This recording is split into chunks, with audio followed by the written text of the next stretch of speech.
सभी मित्रों को कुमार राजेश का नमस्कार।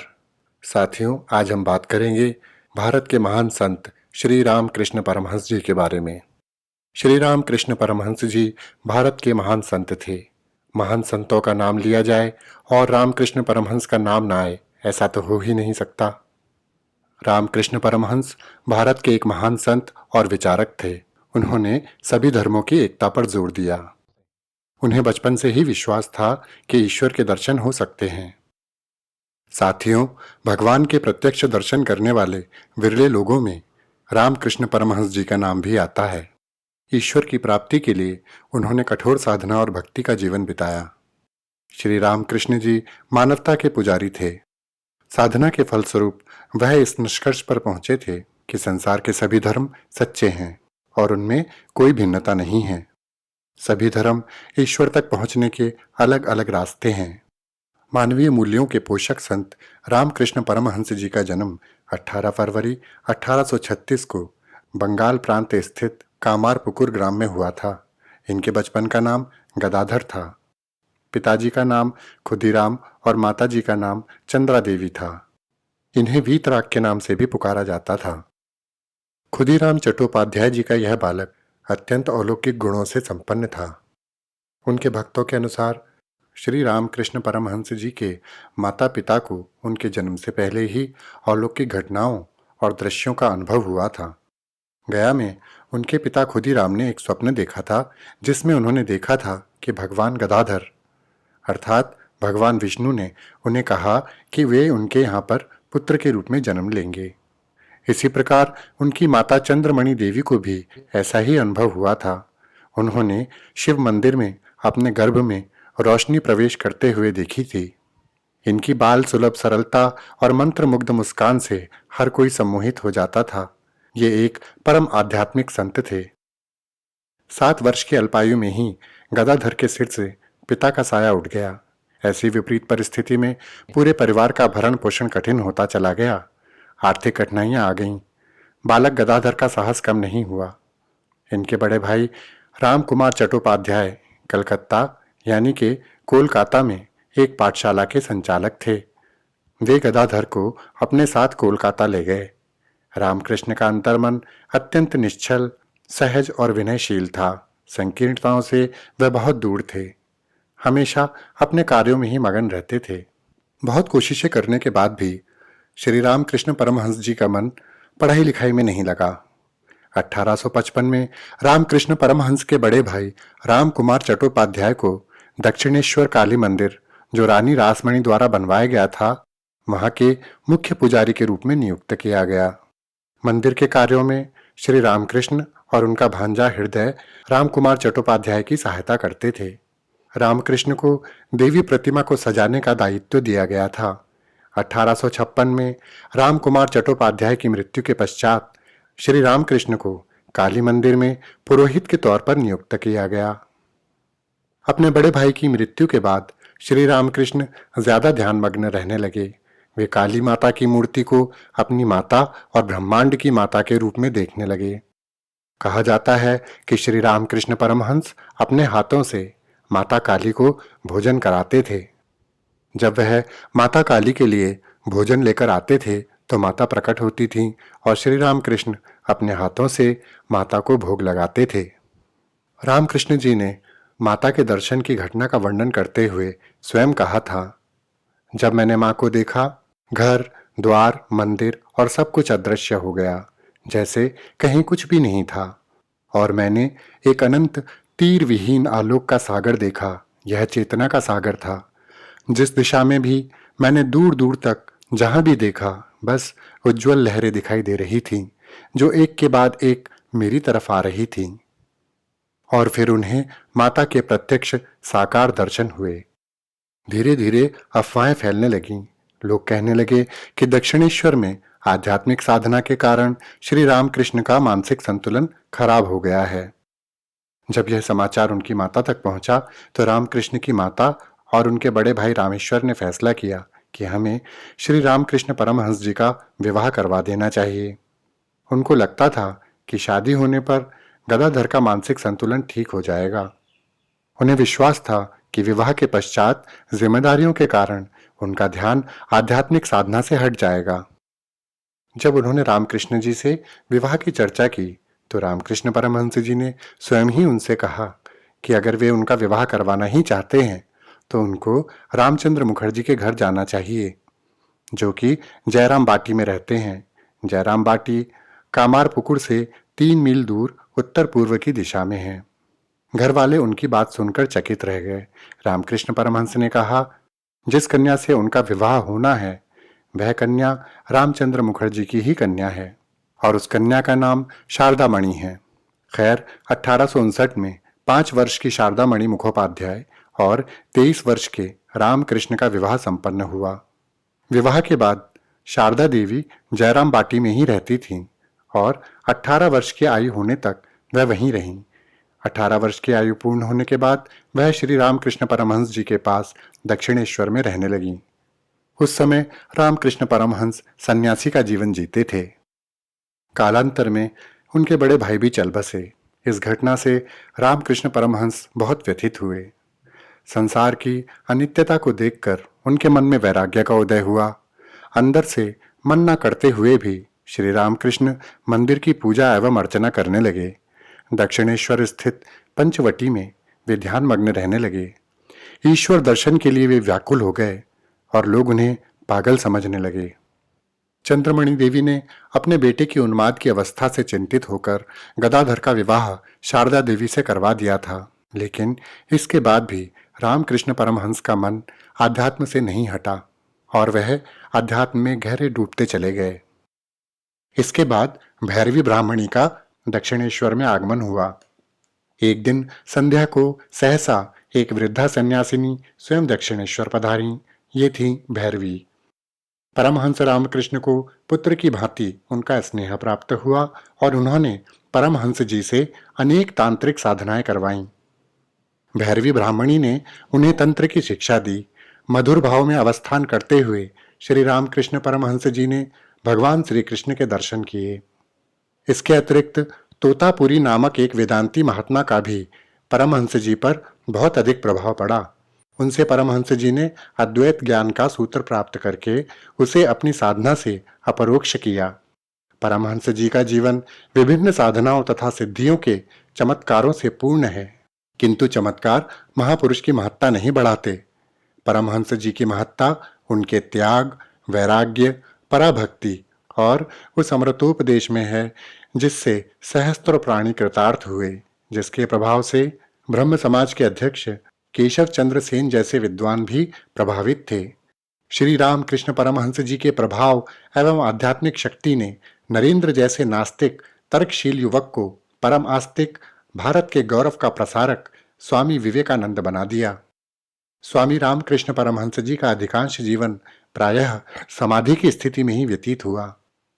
भैरवी ब्राह्मणी से तंत्र की शिक्षा प्राप्त करने के बाद और तोतापुरी महाराज से अद्वैत वेदांत का ज्ञान लाभ लेने के बाद ही संन्यास ग्रहण करने के बाद गदाधर चट्टोपाध्याय वास्तव में श्री रामकृष्ण परमहंस बने। इसके बाद उन्होंने इस्लाम और ईसाई धर्म की भी साधना की।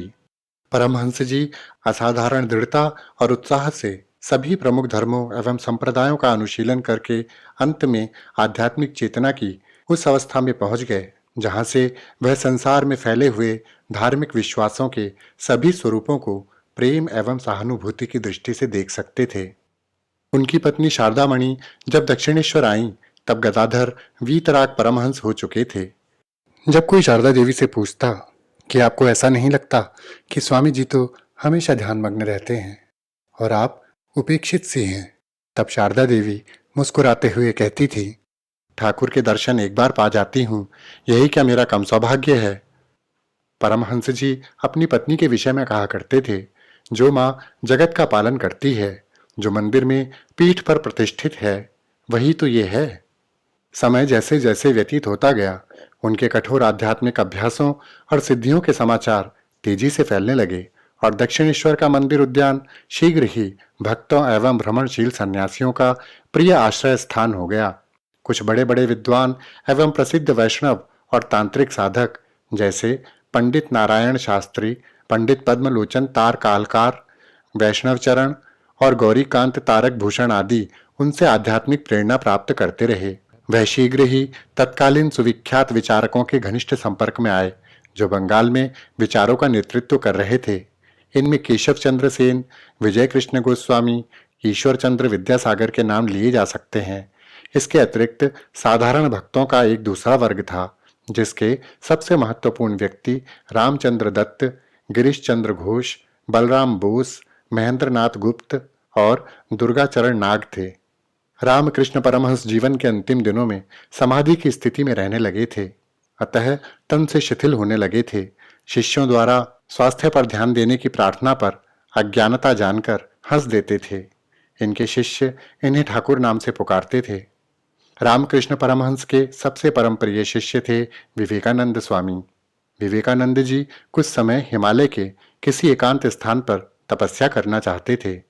जब उन्होंने रामकृष्ण परमहंस जी से तपस्या के लिए आज्ञा चाही, तो रामकृष्ण ने कहा, वत्स, हमारे आसपास के क्षेत्र के लोग भूख से तड़प रहे हैं। चारों ओर अज्ञान का अंधेरा छाया हुआ है। यहाँ लोग रोते चिल्लाते रहें और तुम हिमालय में किसी गुफा में जाकर बैठ जाओ। क्या ये ठीक होगा? क्या तुम्हारी आत्मा इसे स्वीकार करेगी? इसके बाद विवेकानंद दरिद्र नारायण की सेवा में लग गए। रामकृष्ण महान योगी, उच्च कोटि के साधक और विचारक थे। सेवा पथ को ईश्वरीय प्रशस्त मानकर अनेकता में एकता का दर्शन करते थे। सेवा से समाज की सुरक्षा चाहते थे।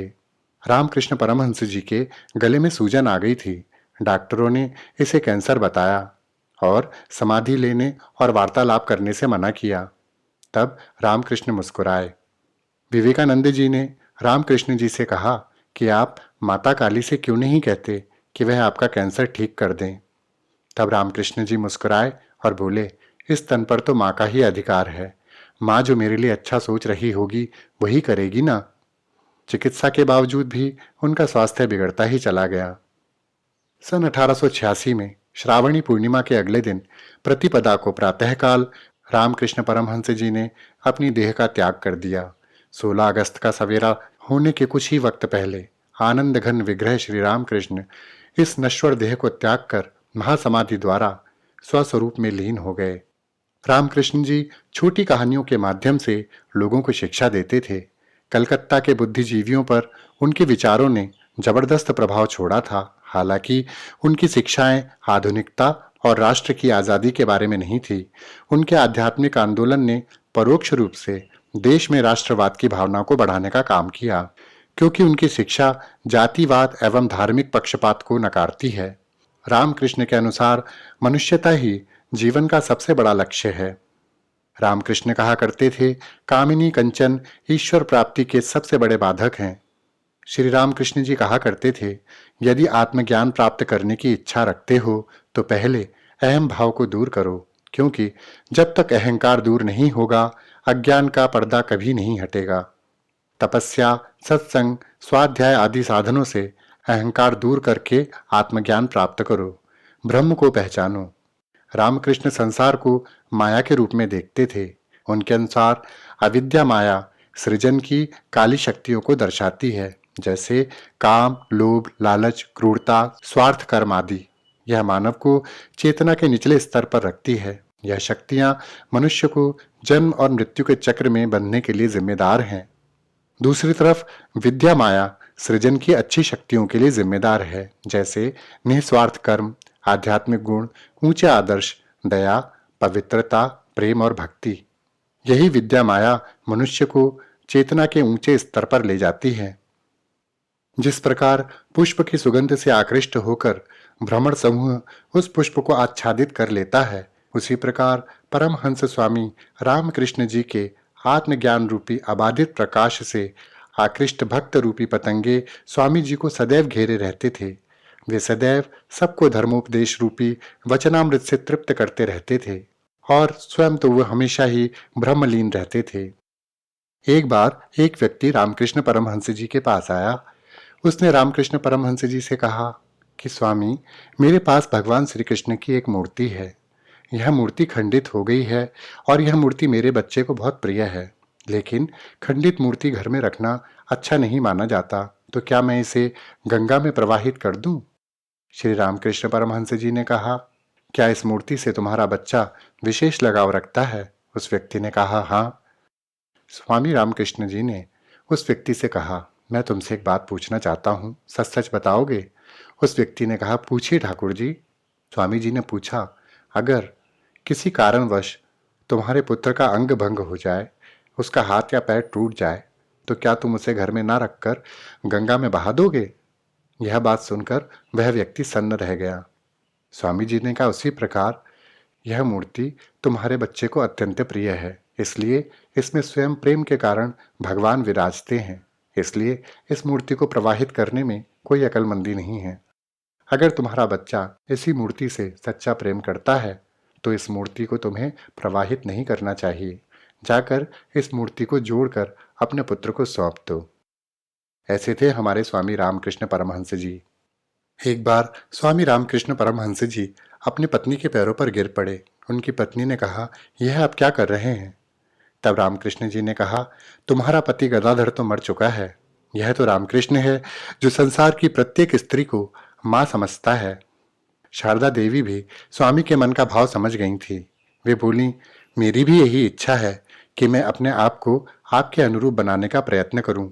मैं केवल यही चाहती हूं कि आपकी सेवा और ईश्वर भजन में अपना काल यापन करूं। जब नरेंद्र यानी कि स्वामी विवेकानंद शुरुआती दौर में रामकृष्ण परमहंस जी से मिले थे, तब उन्होंने पूछा था, क्या आपने भगवान को देखा है? और ठाकुर जी ने कहा था, हाँ, बिल्कुल ऐसे ही जैसे मैं तुम्हें इस समय देख रहा हूँ। उसके बाद जैसे ही ठाकुर जी ने नरेंद्र को छुआ तो उनके मस्तिष्क में सारा ब्रह्मांड घूम उठा और वो अचेत हो गए। और जब उन्हें होश आया तब तक वो सत्य जान चुके थे। नरेंद्र को संपूर्ण ब्रह्मांड के दर्शन ठाकुर जी के स्पर्श मात्र से हो गए थे। और ठाकुर जी की आखिरी सांस तक विवेकानंद जी ने ठाकुर जी की बहुत सेवा की, क्योंकि अब ठाकुर जी ही उनके लिए सब कुछ हो गए थे। एक बार श्री रामकृष्ण परमहंस जी के एक भक्त ने चढ़ावे के तौर पर शारदा देवी को 10,000 रुपये देने चाहे। तब शारदा देवी ने कहा, मैं इसका क्या करूंगी? मैं तो यथासंभव अपने पति का अनुकरण करना चाहती हूँ। ऐसी थी शारदा देवी। तो दोस्तों, श्री रामकृष्ण परमहंस जी के बारे में यह जानकारी आपको अवश्य अच्छी लगी होगी। इसी के साथ अपने मित्र कुमार राजेश को विदा दीजिए। नमस्कार। सदा खुश रहिए, मुस्कुराते रहिए।